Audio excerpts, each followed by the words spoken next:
The Theater History Podcast is supported by HowlRound, a Knowledge Commons by and for the theater community. It's available on iTunes and howlround.com.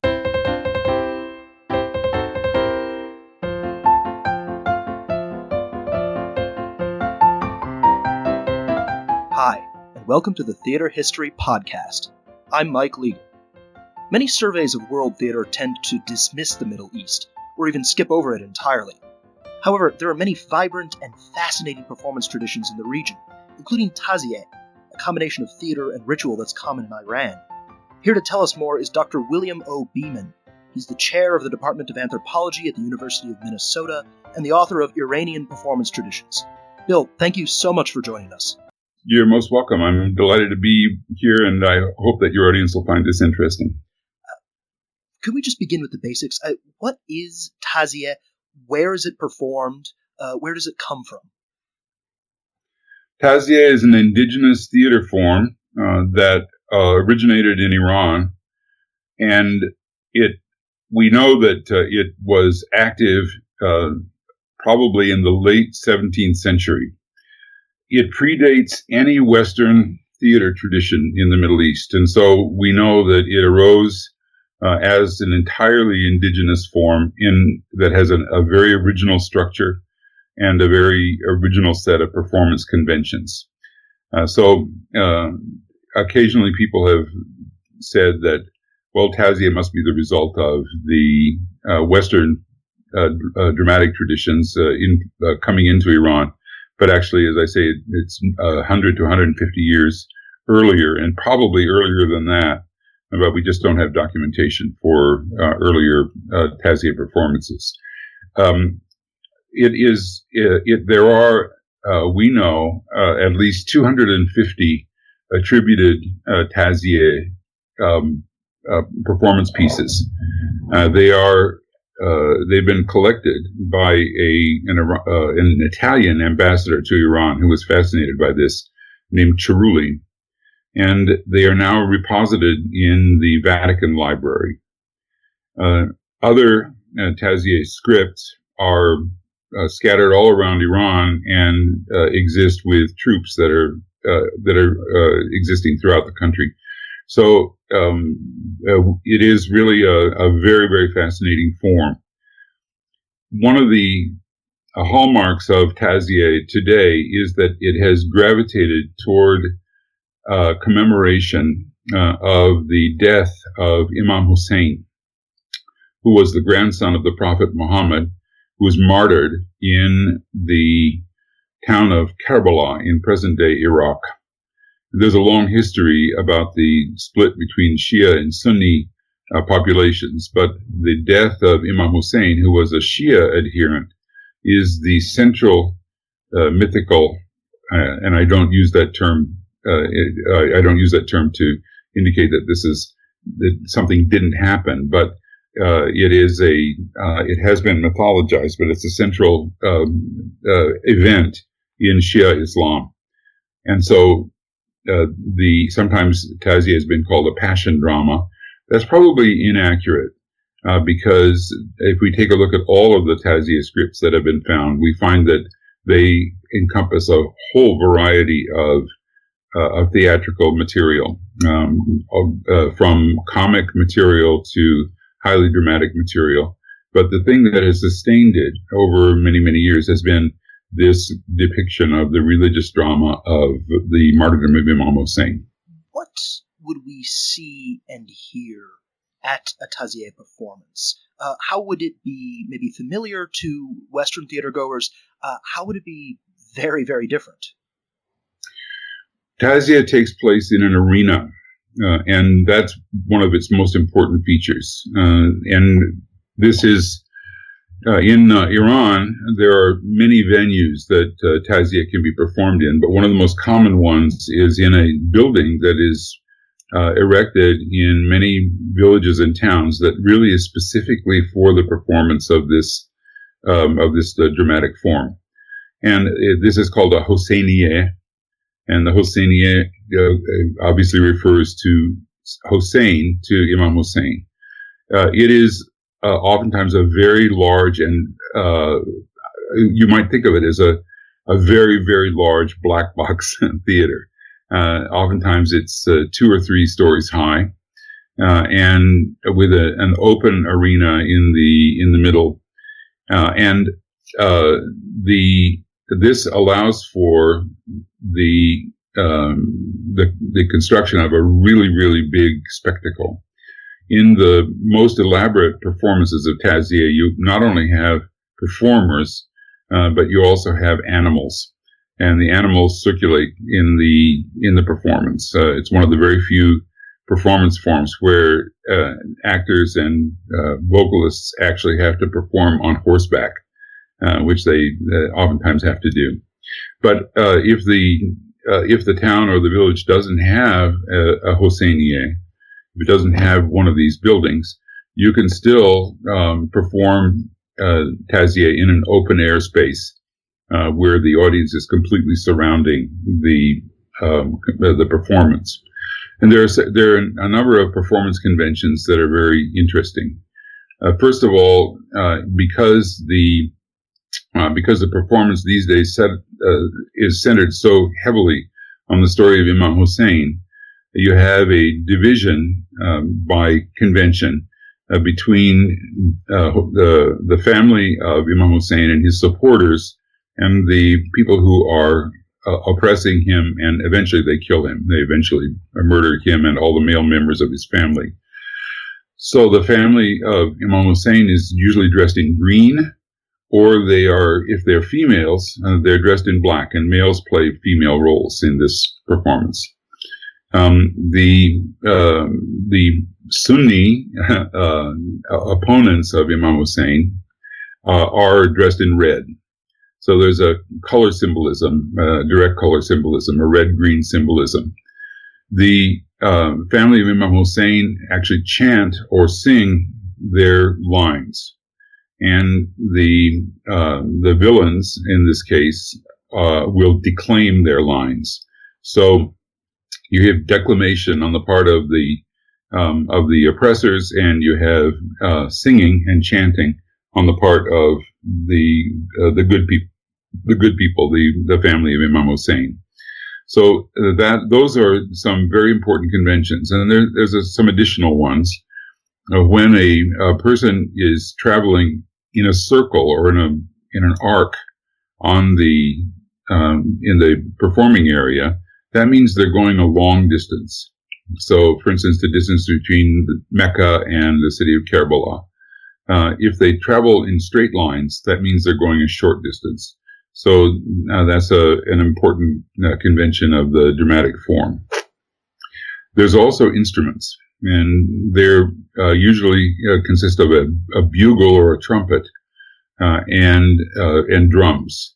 Those are the primary instruments that are traditionally used, and they serve as transitions between the various scenes. And what is also interesting is that the instruments alternate with the voice, especially the voice of Imam Hussein and his followers. So you'll get a little musical interlude, and then the performers will chant or sing. So those are things that anybody who is watching Tazieh would see. There is and there was a very famous performance of Tazieh that took place in 2002 as part of the Lincoln Center Festival. And that was done in a park in back of Lincoln Center. They erected a very large, essentially a circus tent for the performance. And so people who saw it at Lincoln Center were actually viewing a Tazieh performance in a very authentic way. The director of that was Mohammed Baqir Ghaffari, who actually still lives in New York, and I would say is the premier director of Tazieh today. Speaking of the people behind Tazieh, the ones who perform and direct it, what does it take to become one of these performers? You mentioned horses, so I got to imagine there's some special skills that you might not normally think of in Western actor training. Well, first of all, most Tazia performers have been performing since they were children. The Tazia performance tends to run in families or tends to run in communities because they're actual children in the story of Imam Hussein and in some of the other Tazia performances as well. You need actual children to perform. And so so we have children as young as 6, 7, 8 years old who have started to perform when they're very, very, very young. And as they grow up, they gradually move into the adult roles. As one of our Tazia performers said, when you reach puberty, your voice changes and you're a guy. Then comes the moment of truth. Either you're going to be an Imam Hussein or someone in Imam Hussein's family because you can actually do the vocal stuff, or you're going to be one of the villains because you can't sing as well, and so you end up declaiming your lines. But the ones who are declaiming, they also have to have very, very powerful voices. So voice training is a really important part of what they do. And the performances are stylized. And there's a lot of sword play and a lot of handling of weapons and other material things. So a performer really does have to know how to handle a lot of equipment on stage and to handle it in a very elegant way because of the stylized nature of the performance. Now, when I was involved with the production of the performance at Lincoln Center, Mr. Ghaffari had his performers working for a month on all kinds of exercises for the breath, for to sustain their energy on stage, because they really do. It's really very athletic. And so he wanted to make sure that they had the stamina to be able to actually carry out the performance. And he used traditional Iranian athletic exercises that come from the so-called House of Strength, the Zurkhane, that is that's used to train in ancient times, used to train soldiers. And in present day time serves as a kind of an athletic club. So people are still training in the Zurkhane. One of the things that you have to be able to do in Tazia is to spin. And spinning is an art to be able to actually sustain spinning this is not spinning on bicycles. This is actually turning in a circle, right? Very rapidly. So that becomes a very important part of the exercises. So voice training and athletic training are very important for the Tazia performers. And if you're going to play one of the major roles, you better know how to ride a horse.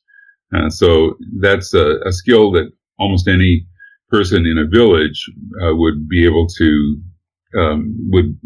train doing. But in modern days, it may require some special training in order to be able to handle the horse. There are other animals too. Oftentimes, when you get really elaborate performances, they're going to be camels, they're going to be sheep, and so these also have to be handled by someone who's dealing with those in the performance situation. One last question about sort of the performance aspect of Tazia. In many cases, if you're watching a performance, you're going to see some of the performers, if not all of them, holding scripts. Is that correct? That's correct. And there's a reason for it. In very conservative Islamic circles, the depiction of living humans is considered to be blasphemous because you're creating an alternate reality to the reality of God. And so the Tazia performers had got into the convention some time ago, centuries ago, of actually taking they aren't scripts, they're actually sides in the Shakespearean sense. That is their own part. and they will hold the sides in their hand. They don't need them. They have their parts totally memorized, but they are holding the sides in their hand, and they'll look at them from time to time. And that is a way of placating the religious authorities that say you're somehow creating a creature or creating an individual that didn't exist, or that God didn't create, but you're creating it. Also, you're depicting individuals who are really quite sacred in Islam, like Imam Hussein. And in this situation, the performers will say, "No, we're not doing that. What we're doing is reciting a story, and that's okay. And we just happen to be in costume, and we just happen to be moving around, and we happen to be chanting, and we happen to be. That's to make the story better. And so here are our scripts. So you can see that we're not creating anything. We're just reading the story. And so it's a bit of a sophistry, but for centuries it's placated the most conservative religionists who find that this might be questionable. Speaking of how people view what's actually being performed there's a really interesting dynamic between the Taziyeh performers and the audience that's watching them. How is it supposed to affect its audience? Well, Taziyeh means literally mourning. And there are other terms that have been used for Taziyeh in the past. One is Shabih. Shabih means simulation. But Taziyeh is, as they say, means, the Arabic word really means mourning. And the reason that people will give for the performance of Taziyeh is to encourage the audience to mourn the death of Imam Hussein. And by doing this, the audience is encouraged to weep and to mourn along with the people on stage. And over the years, this has become a real convention that audiences go expecting to be deeply moved by these performances, and to weep and to mourn in the audience itself. So Taziyeh is something that enhances people's sense of the tragedy of Imam Hussein and his family, and for that reason, they are really very deeply moved. The audience reaction, there are, as I say, a very few. We have in the past, in recent history, we have produced some comic Taziyehs as well. People are encouraged to laugh, but in the end, it is really the mourning for Imam Hussein that is the reason in communities for this performance to actually go forward and be supported. Now, we've been talking about how this has been around. Taziyeh has been around in some form or another for centuries. It's by no means a static, fixed form. But one of the things that I found interesting in some of the scholarly articles that you've produced about this is a certain unease with kind of some more melodramatic acting styles, things maybe more associated with modern film or theater. How does Taziyeh relate to modern, quote-unquote, performance forms, things like film or popular commercial theater? And in a possibly related question, how does it relate, if at all, to contemporary events? Well, first of all, there's no question that acting styles in modern film and television have definitely affected what contemporary performers of Taziyeh are doing.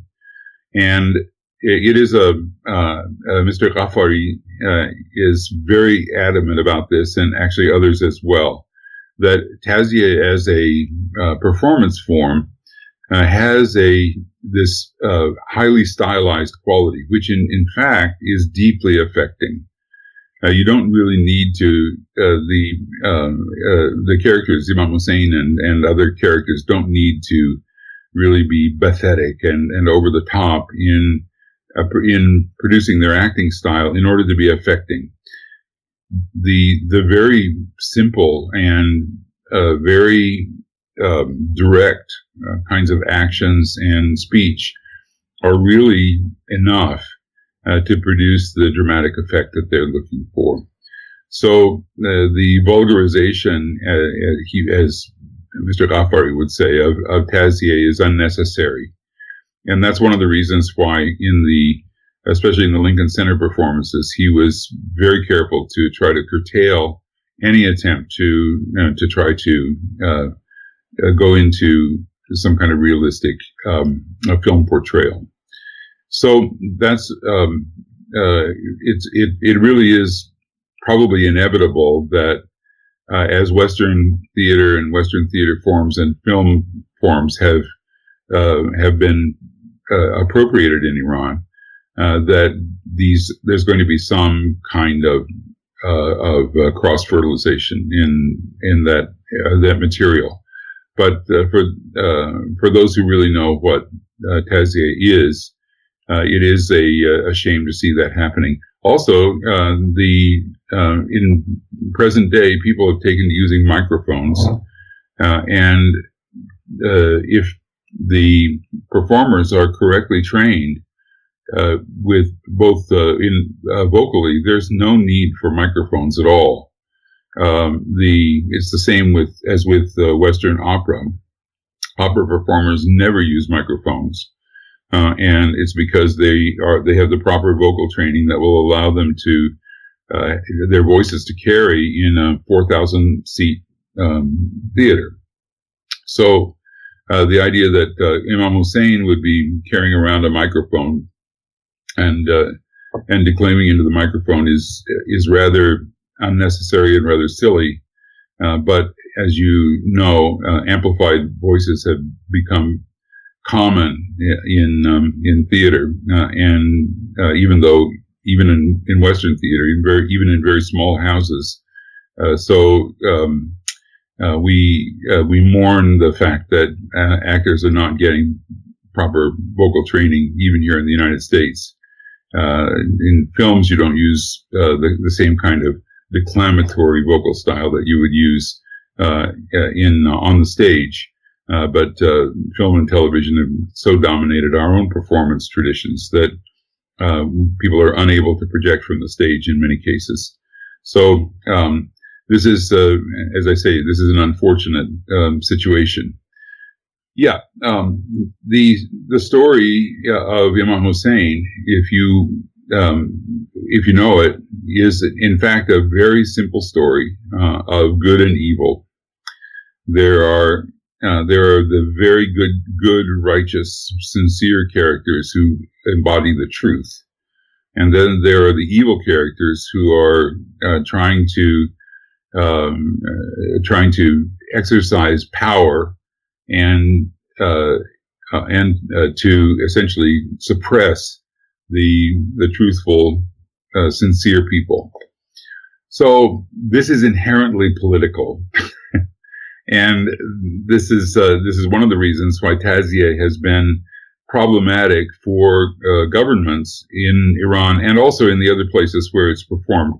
It's performed in Shia communities in Iraq and in Lebanon, to some degree in Afghanistan, and in slightly different forms even in Shia communities in India. It's also been performed in Bahrain. But so in places where Tazieh has been performed with this general message of good versus evil, the idea that the evil people might be associated, for instance, with repressive governments, very hard to avoid. And so for that reason, you don't need to explicitly identify the bad characters with an oppressive government or an oppressive ruler. The population gets that. It's really easy for them to see it. But since in Iran and other countries in the Middle East, people are quite used to expressing political views through metaphorical expression, particularly poetry.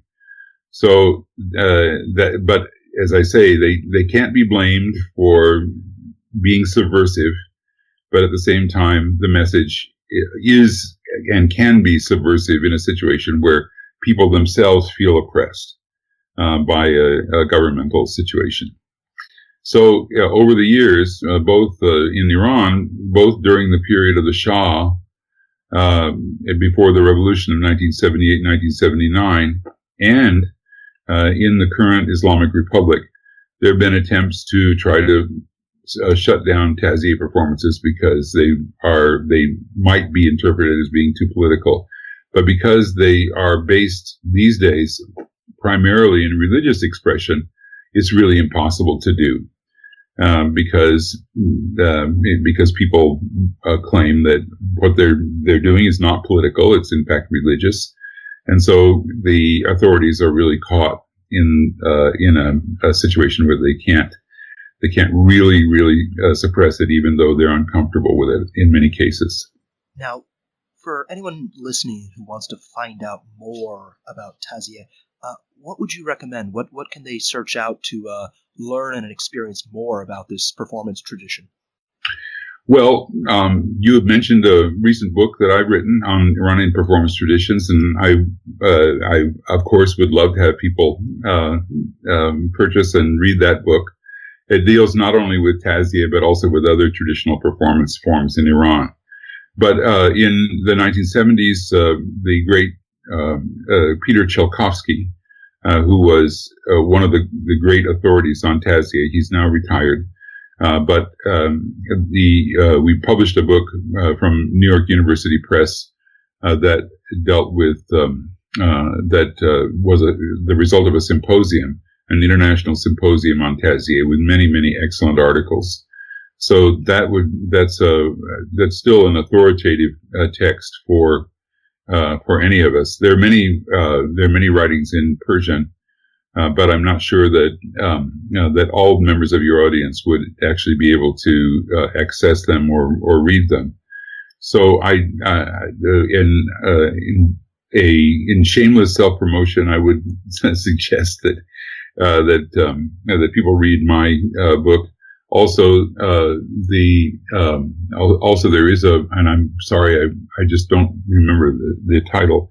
My colleague William Floor, Floor, has also written a wonderful book on the history of Iranian theater, and he has a lot of material in that, including some vintage photographs that I think people would very much enjoy. We'll post some links to information about Dr. Beeman's work on Taziyeh and other performance traditions from Iran. We'll post those in the show notes. Bill, thank you so much for a great conversation. You're most welcome. I'm so glad that you have this interest in Taziyeh, and I think that the more that people in Western theater traditions can become informed about Taziyeh, the more I think our idea about what's possible in theater will be enriched. If you'd like to continue today's conversation, please visit howlround.com and follow HowlRound and @TheaterHistory on Twitter. A big thank you to the staff at HowlRound who make this show possible. Our theme music is The Black Crook Gallop, which comes to us courtesy of the New York Public Library Libretto Project and Adam Roberts. Thanks as well to Tip Kress, who designed our logo. And finally, thank you for listening.